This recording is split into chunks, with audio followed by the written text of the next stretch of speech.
नमस्कार, मी रोहिणी भास्कर वानखेडे। माझं MSc software engineering झालेलं आहे आणि यंदाच्या नगर परिषदेच्या सार्वत्रिक निवडणुकीच्या अनुषंगाने मी आपल्यासमोर नगराध्यक्ष या पदासाठी इच्छुक उमेदवार म्हणून आहे।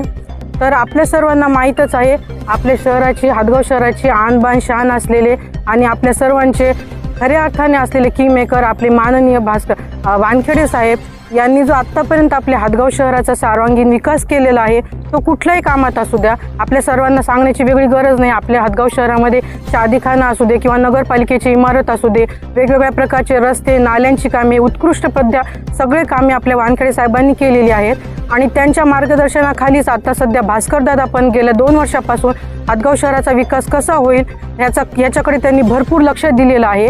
तर त्यामुळे मला असं सगळ्या आपल्या उमेदवारांना आणि बंधू भगिनींना सांगायचं आहे की तुम्ही मला जर एकदा पुन्हा विकासाची संधी दिली आणि तुम्ही मला विजयी केला तर आपल्या हादगाव शहराला भ्रष्टाचार मुक्त कसं करता येईल आणि वेगवेगळ्या गोष्टीतून आपल्या हादगाव शहराला कसं पुढे नेता येईल, माझा याकडे पूर्ण कल राहील। मी पुन्हा एकदा सगळ्यांना सांगू इच्छिते की यावर्षी आपल्या हादगावमध्ये भाजप आणि शिवसेनेची युती झालेली आहे, त्यामुळे तुम्ही मला विकासाची संधी द्या आणि भरपूर मतांनी माझा विजय करा आणि आपल्या सर्वांचे लाडके माननीय अशोकराव चव्हाण साहेब,